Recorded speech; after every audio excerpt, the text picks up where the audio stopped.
So that's what I do at work. So I spend my days working with really smart people with mostly very smart ideas. Sometimes, of course, ideas are ideas, but that doesn't matter.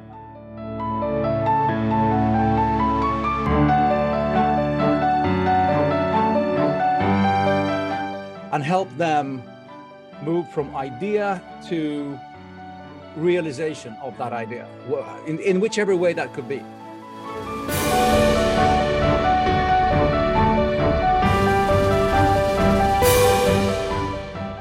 That's really nice. Like, how long is your holiday? It depends on how old you are.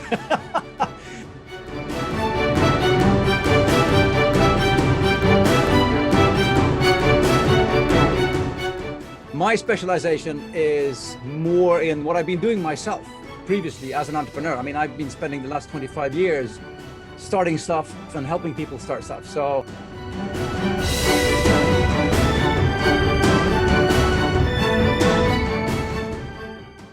Hi everyone, welcome to my episode 10 of the Innovators Minutes. So for today's episode, it's going to be specifically focused on startup companies owners and also who intend to have a business in the near future. So let's say if you want to know what is the proper market analysis need to be done, what would be the process or the proper procedures in order to commercialize your services or your product, or what could be the possible challenges that you may encounter along this process, and also what kind of mindset you need to have before you could even have a business in your hand. So if you want to know answers for all these questions, tune into this podcast and listen from the expert himself, Mr. Donnie from Sweden.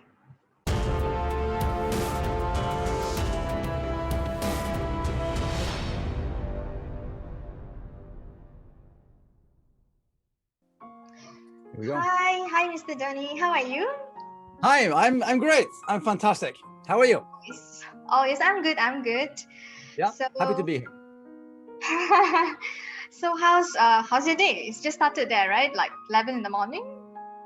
Yeah, it's 11 o'clock here in Sweden, Northern Europe. Yes, 11 o'clock. So I think we're about 4 hours behind you or something like that. 5 hours behind, 6 hours. 6 behind hours, you, yeah. 6 hours. 6 hours, yeah. Yeah, I know when I travel to India, it's always confusing because they have this like 5.5 hour thing going on. They're like the only place I've been to with like a half an hour as well, which makes everything. Even India for me, even for India with us, is like we are 2.5 hours ahead. Like the half hours, yeah. I know. It happens with India. No, everything is great. It's quiet here now. This is the sort of the high season of Swedish holiday. So most Swedes are on holiday now. That's really nice. Like, how long is your holiday?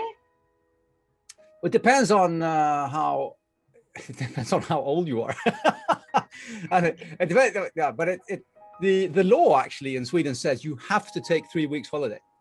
Yeah, I have 5 weeks. Oh, that's so nice. Yeah. Why they don't have these rules in other countries? I don't know about other countries, but I know they don't have it in Malaysia. Yeah. Okay, anyway, just want to so introduce yourself a bit. Like, what do you do? Sure. Of course. Very briefly then, my name is Donnie and I work as a business development coach at the biggest tech university in Sweden, KTH, the Royal Institute of Technology. And that's where I go to work and I meet students, researchers, and sometimes employees as well, and help them move from idea to realization of that idea, in whichever way that could be. And I work at a department at the university called KTH Innovation that was set up with the only focus was to help ideas that are generated at the university come to life. So we started officially we started almost 13, 14 years ago, but 12 years ago, it really got started. And I came in 12 years ago to help build it up as well. So that's what I do at work. So I spend my days working with really smart people with mostly very smart ideas. Sometimes, of course, ideas are ideas, but that doesn't matter. That's part of the charm, working with ideas and, seeing them come to life. So I'm sort of somewhere between a midwife giving birth to babies and a parent trying to help people raise babies. That's sort of my kind of, Oh, that's kindergarten, from the hospital to kindergarten. That's me. Oh, that's a That's what nice I do. comparison. I wanted to ask, like, you are specialized in any particular field, like medical or engineer, technologies? What kind of field are you Well, specialized in? the team here at KTH Innovation, I mean, we're 17 people, full-time staff. Half of us are business coaches. We all have some kind of specialization on what area we cover to make sure that anybody who comes to us with an idea can meet somebody who has, an idea about what they're doing. My specialization is more in what I've been doing myself previously as an entrepreneur. I mean, I've been spending the last 25 years starting stuff and helping people start stuff. So I've been working mostly in like new media, mobile, online services, consumer services, a lot of digital stuff, a lot of mobile stuff. Also, I've done quite a few food startups, so I do a lot of food as well. But if it's digital, if it's business to consumer, if it's that kind of thing, then usually I get to speak to the people. Yeah. That's interesting. But what is the market trend at this point of time? Like, which industry focuses more on innovations? Like, I mean, I'm not sure if you can categorize them, but what are the things that you work on the most? From which industry? I mean, I'm going to give you a really, really boring answer to that because it's like everything. We're completely across the board. I mean, we do everything from vehicles, automotive, doing a lot of work with airplanes and aviation right now, but also a lot of energy, clean energy, wind, solar, water, a lot of that. Sustainability is a huge thing in Sweden, and but that goes through all disciplines, becoming, a sustainable, innovative company. Medical, life science, but then we're sort of focused on the med tech part more than the pharma medicine part, since we're a technical university. But I mean, we're across the whole board. I mean, I think we've worked with any kind of industry. And the thing is, when you come up with an idea which is like a new way of doing something, it usually can be applied to many different industries. If it's a new method or a new tool or something, or software, you can sell it to any kind of industry. I mean, if you created Photoshop or Excel, you sell that to anyone. So but I mean, we do see a lot of everything is in trends, right? So you have lots of trends going on. We have a lot of trends in artificial intelligence, machine learning. But again, those are generic technologies that can be applied anywhere. Usually the inventors, they start out with, I have an AI solution to solve this for these people in this industry. But usually using a basic technology as that, it can then be reapplied to other industries. And since I work with technology in a very early stage, much of my job is to try and figure out what can we use, who is the first customer for this specific solution, and what could we use it for as well. Okay. What else could we use it for? So we're kind of working the other way around, because when you speak to people that want to do a startup or they want to start working with their own ideas, you always say, find a need, find a problem that needs to be solved. Okay. Make sure that that problem has people who want to pay for it to get solved, so yes. Customers. Yes. And focus on that and do nothing else than that to start with. That's what you usually say. We, on the other hand, we're kind of working the other way around, because they might have an idea of what they're trying to fix, but they come up with this new technology, and then we go, okay, what can we use this for? Because they usually have I'll give you an example. Some brilliant researchers, biochemistry, came up with a method of coating textile fibers with antibacterial nanomolecules. So your clothing became dirt repellent, dirt resistant. Wow. Yeah, wow. It's wow. And I'm going, wow, what are you going to do with this? And they went, actually, we don't know. which is kind of a backward way of doing it. I mean, they had a first idea of what they wanted to do when they started, but then as they started developing the technology, they realized that their idea had so many other uses than just their initial idea. So my job with them was then to doing it like a full market analysis, understanding, okay, where in the world would this solution be a good thing to work with?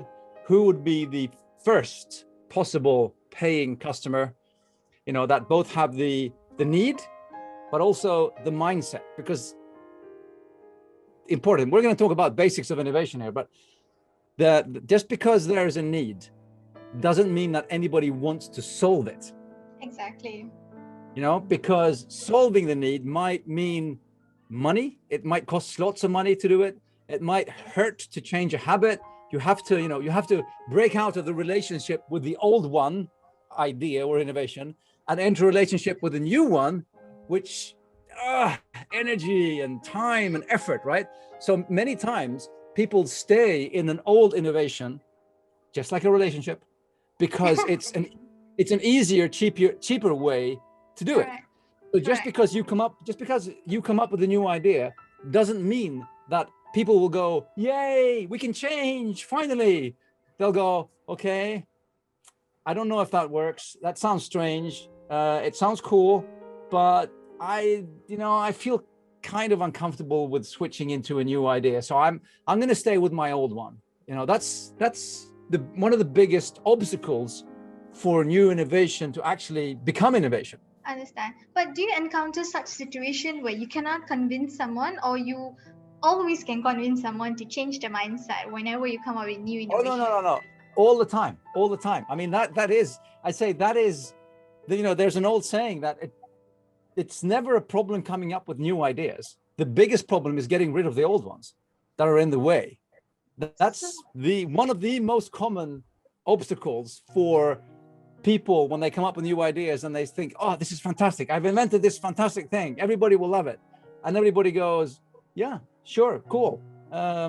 Not for me, goodbye. And and that happens all the time, especially if your timing is a bit off. I mean, if you're too, I mean, one of the dilemmas of an inventor or an innovator, I'm using both terms here. We can talk about the difference between those two afterwards. Yeah, sure. But one of the dilemmas is that if you're too early with presenting your idea, yes, people will think it's cool, but they won't be able to buy it because there's no infrastructure, or they're just not mentally there yet with this very new, strange thing looking, right?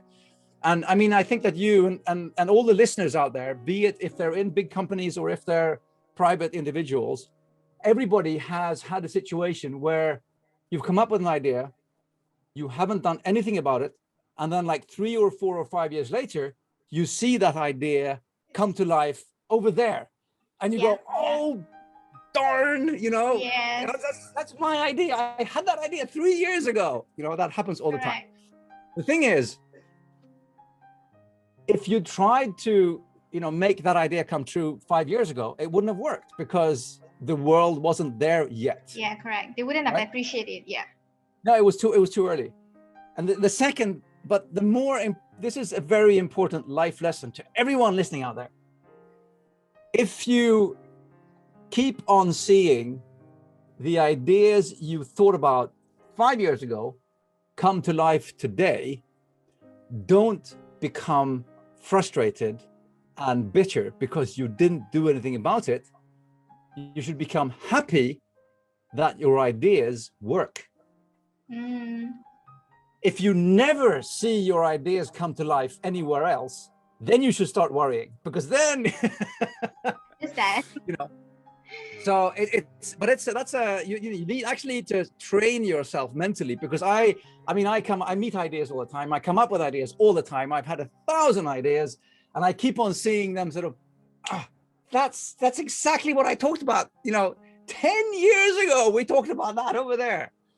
But then the thing is, it's like, okay, awesome. That means that the ideas I'm thinking about now will work in 10 years. So it's a mental thing as well. Don't become bitter and angry and frustrated. do something about the idea that you have now, instead of blaming yourself for not doing something about the idea you had then. I just want to ask you, you were saying that you have lots and ideas and everything, right? So during your ideation process, what kind of methods or tools that you actually use that's very effective for you? I mean, there's some really, some really simple stuff. I mean, first of all, you have to realize that when you get a new idea, you're probably not the first person in the world to think of that. Yes. Right? Yes. Maybe it's been around for some time. Maybe there's a different form. Maybe there was a different time. So I always start by just sitting down with Google or any other search engine and just, searching the heck out of it, just to see what else is out there that is the same as this idea. Is it there? Has it been there for a long time? Maybe they have this in a different country, in a different culture, in a different place, but it hasn't come to us yet. One very good tool, if your idea is sort of technically oriented, I always tell people, go to the patent databases and go through what patents there are, because chance is that somebody really smart patented this like 20 years ago and they haven't done anything about it. I mean, most patents are just lying around, not being done anything about it. So, but I mean, and patent databases are quite fun to go through anyway, because yeah.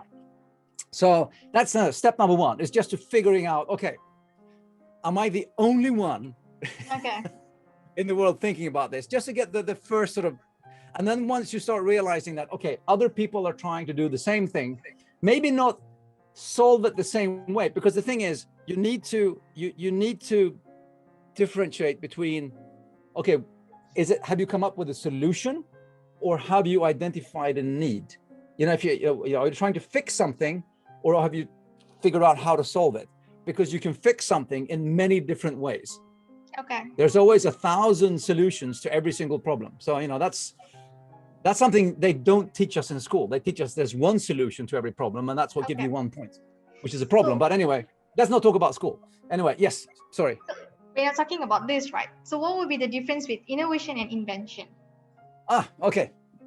Thank you. A good question, because I keep on using both terms. I mean, I talk about you have an idea. Yes. That becomes an invention when you've sort of put the idea into a reality, but it doesn't become innovation until it's put in the context where it generates value for a user. Okay. So that is innovation is applied invention. Okay. Right. So with that definition, most people say, I work with innovation. Okay, I say, well, cool. Well, how many, innovation is not just coming up with a new idea. I mean, innovation is, if invention is thinking new, then innovation is doing new. So it's both thinking and doing, which is the important part when if you're working in a big company or a small company, any company, and you're thinking about, we need to be more innovative, we need to work with, then you always need to put yourself in the place where, okay, in which context are these new ideas going to generate value for whom? Who is the user, the customer, the member, who's going to use it, who's going to pay for it, how is it going to generate value? And you have to have that in mind when you're working on your new ideas. Otherwise, they tend to become ideas, and then most often people go, yeah, it was cool idea, but not important enough for me to want to switch. And that's another thing, you need to become important enough for your member, user, customer to say, this is worth me switching and paying other money, taking out the old one, putting in the new one, changing my habit. I mean, and that goes down to changing the brand of ketchup you use, to changing a machine in your factory. It all comes down to emotionally triggered decisions. And I can even make it, half joke about it and say that all decisions are emotionally triggered. And then we do a rational post-rationalization of why that decision was such a good one. And then we use, we do matrices, and this is good and this is better. But the thing is, you do these comparisons, what should I choose? And that goes for clothing, machines, cars, whatever. and then you do comparisons, and this one is better, this one. But in the end, when you stand there, you go, this one feels best. And then you pick the one which you feel comfortable with. Comfortable could be influenced by that you have your matrix, but it still is an emotionally triggered decision. So when you're working with ideas and innovation, you have to understand who is going to look at my thing and go, this feels comfortable. I want that one, and you have to understand that, because that is the most crucial part of successful innovation. Somebody wanting to use it and hopefully pay for it. So now that talking about these innovations and everything, so earlier you did mention on the customer profiles that you need to do some customer personas and all these sort of things, right? So in what situation that you think that the market is too small, that you should drop this idea? The innovation could be really remarkable innovation, but the market is too small. So at what situation you will drop? Like at what kind of market group that you think that, it's not going to go far, it's too small of market? Well, I mean, first of all, I just want to raise a small warning flag for personas, because people use them incorrectly.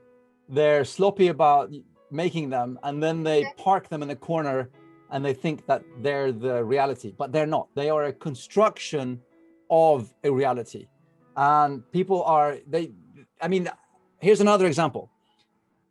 If you actually look at a company's persona and they say, here's our four offers, which one of these are you? I can never find myself in those four, because they're a construction by usually a marketing department that have put, guy, 50 plus, 3 kids, suburb. I said, no, I'm a guy and I'm 50 plus, but it's got nothing else, So personas need to be not about demographics. Usually I say, just when we play around with personas here, I say, leave demographics out of it. Gender, age, and just only talk about habits. Only talk about habits, only talk about interests. Maybe we're trying to sell to people who ride motorbikes. Okay, fine. What kind of people who ride motorbikes? Are they custom riders on Harley Davidsons, or are they sport riders on Kawasaki's? Well, that's 2 different kinds. Perfect. Yes. But they could be male or female. They could, so personas need to be, to be careful with personas, and you need to make sure that they are actually in tune with reality and nothing in marketing department just made up, because in a made up world, there are no real people. Yes. That's number one. Number two, you mentioned one of the reasons why big companies fail to innovate again and again and again, because if you have a company, they turn over $200 billion per year, huge company listed on the stock exchange, and they say, we need to innovate. Okay. And then they need to draw a line somewhere for, which ideas are worth betting on, right?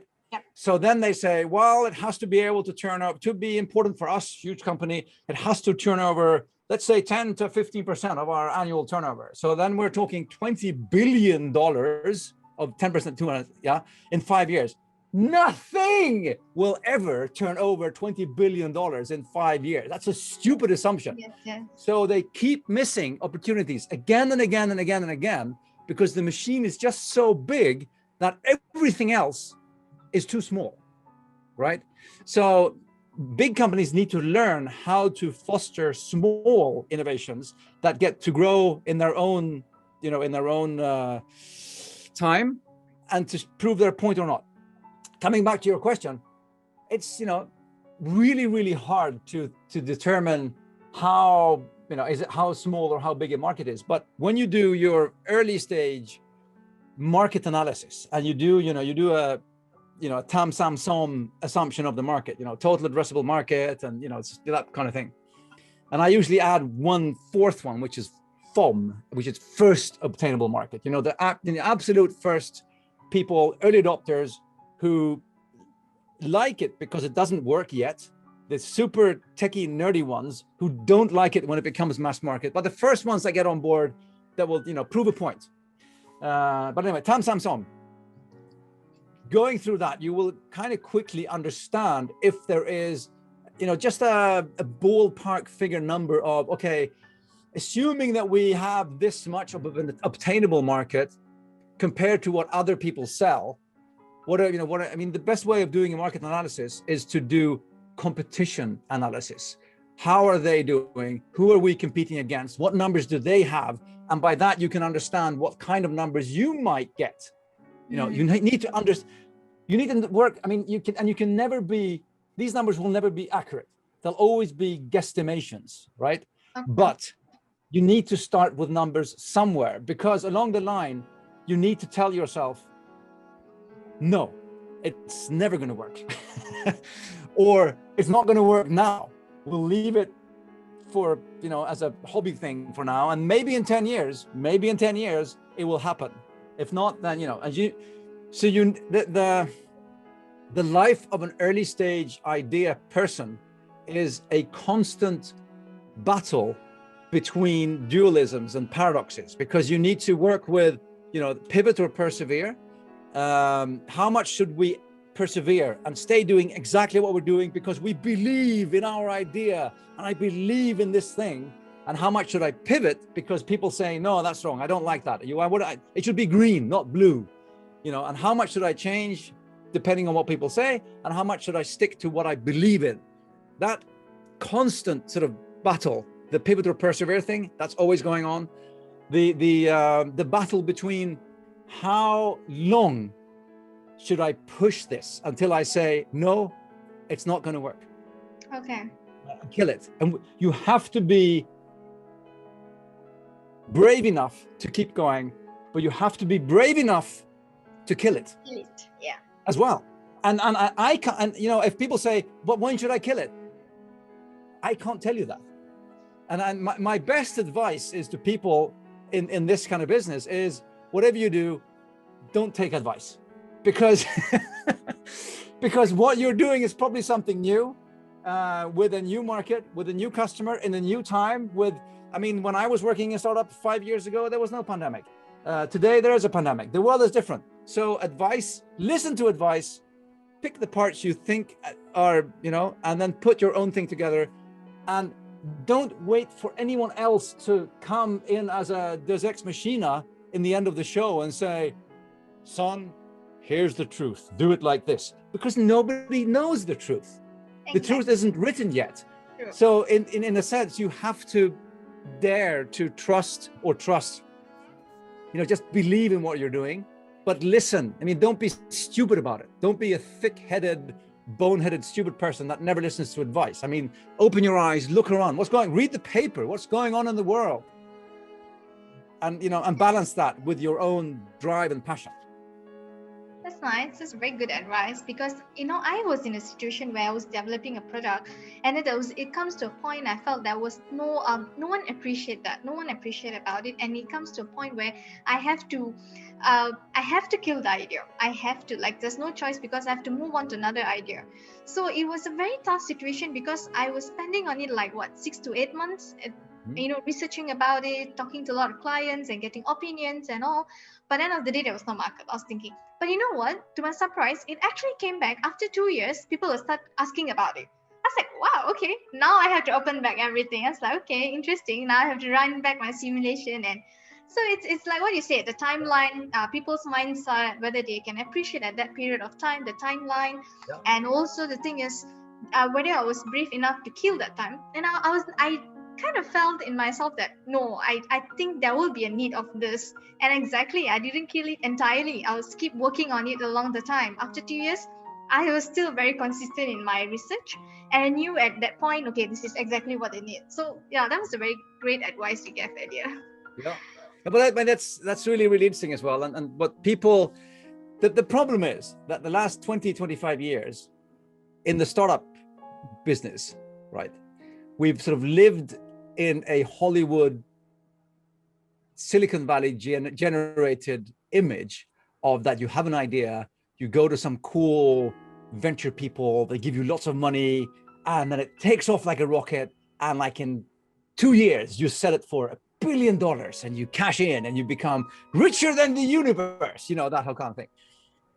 I mean, that's like a Hollywood construction of what it is. I mean, 99.9% of everybody who starts something and tries to run something, they day out and day in, they fight and they struggle and they can't pay the bills, and everybody, there's no time. There's, you know, it's a constant struggle, and it takes time.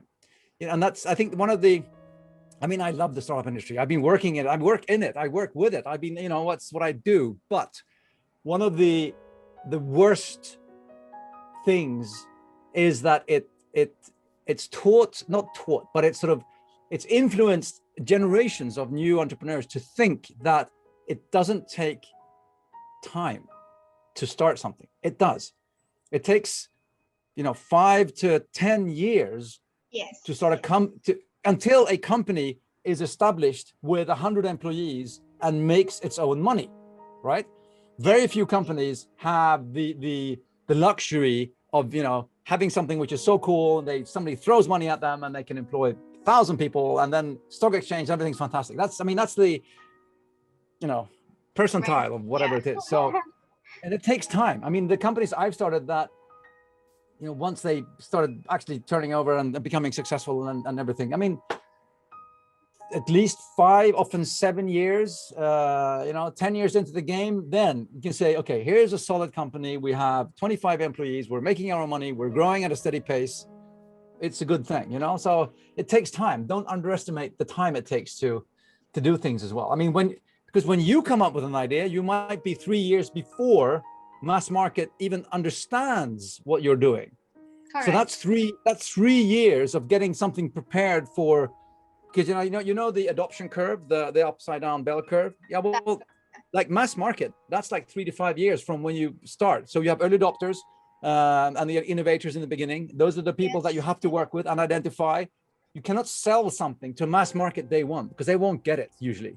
You need to find the crazy ones that are as crazy as you are and get them on board, make them ambassadors, help them build it, help them work social media, which is the big thing. Get the talk going, maybe some crowdfunding. Crowdfunding is good because then you can get some early adopters in as well. And then you start building momentum. And then, after that hurdle is done, then you have to satisfy the people you're working with. You know, they have to become your best friends, your ambassadors. And then you work with them, and then it starts slowly getting up, and then you deliver on your promises. You can miss on delivering on a promise once or twice, but if people are let down 3 times, I mean, again, it all comes down to, we're human beings. People buy from human beings and we sell to human beings, and it's like any relationship. I mean, you can accept an apology, honest apology from somebody once, maybe twice, but if they come back the 3rd time after having done the same thing again, and they say, oh, I'm sorry, honey. It's like sort of, I've heard it before. I'll probably hear it again. I don't trust you anymore. And that's exactly the same thing when we're asking customers to trust us. It's exactly the same thing. Yes. You need to take care of that trust. Yeah, correct. And so, because since you have given lots of advice to the startup companies, right, to the listeners, what would be your last piece of advice to people who wants to venture? Like your one. Go for it. Go for it. I mean, I'm not trying to create some dystopian image of that. It's hell. It's, you know, it's the most wonderful thing ever. It's exhilarating. But I would give one advice. You know, start with something. I mean, don't, if you have a new interest, say that you're going to start, I like mountain climbing. That sounds fun. You don't start by traveling to Nepal and trying to get up on Mount Everest. That's not your first mountain. You pick a smaller mountain and you walk up on a hill and you go, oh, cool, I can do this. And then you pick a bigger mountain, and then you pick a bigger mountain. Same with idea, start with something. If it all depends on what you're trying to do. If you're passionate about fixing something, then sure. I mean, yeah, but if you want to build something for yourself, start with something that works, that or has a higher chance of working, and build on that. Elon Musk didn't start by sending a rocket to space. He started by creating PayPal, which was a completely different thing. So that's, look at what you can achieve, make sure that you get some quick wins in, so you also feel the I can do this, it's working. Yes. Look at this, make sure Correct. you get the wins in, but have a bigger, I always talk about grand visions and baby steps. So have a grand vision of what you're trying to create. I want to fix this, I want to battle climate change, I want to peace in the world, whatever, big things. I look at the UN SDGs, help us fix the world, we need it. But start with baby steps. What can I do today? How can I make this work? How can I create a business out of it? And then you build your business around, this is also important. You always have to build your business around the life you want to live, because don't do the mistake of saying, okay, I'm going to work my butt off for 3 years starting this, and then I'm going to become rich, and then I can do whatever I want. You'll be doing that for 30 years until it, so try and build it around the life you want to have, and work your life into it. Because if you're not a happy, positive person, you won't be able to spread happy, positive energy into your company, which it needs, right? If you're a grumpy, stressed, heartbroken person, that also affects what you're doing. You're a great example. You're always very positive and very happy. You're a great example. But the thing, and it affects what the people around you, it affects what you do, it affects the quality of your work. That's why, it's easy to say, oh, you should do what you love, which is an easy way to go when people say, yeah, but I need to make money for my family and so you can't just throw everything away and do what I love, but you need to love what you're doing. Yeah. Because if you don't love what you're doing and you don't put love into what you're doing, then you're not doing it to your heart's passion and well enough. And people that you're doing it for will feel that and see that. Nobody wants to go to shop and buy something from a horrible, grumpy person who doesn't even want you there. Yes. But everybody wants to go to the shop where you always are met with this wonderfully happy person who seems to be happy that I'm there. And I'm going, wow, this is cool. I'll come back here. I like this place. And that goes for everything. I mean, humans buy from humans and humans sell to humans. We're human beings.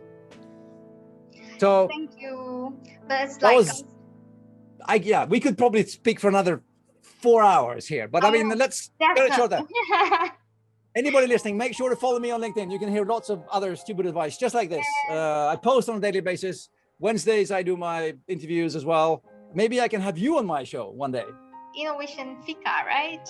Yeah, Innovation Fika, every Wednesday, 2:30, starting in August again. Yes, okay. So thank you so much for today, Mr. Donnie. I really appreciate your time, and it's like what you said, you're full of positive energy and you're very happy, and I'm very excited to have you again in my show in future. And yes, I would love to be part of your show sometime in future, and let's see how it goes. Thank you so much. Looking forward to it. Thank you for having me. It was a pleasure to talk to you, and hello to everybody who hopefully will listen to this as well. Yeah, okay. Bye. Bye for now.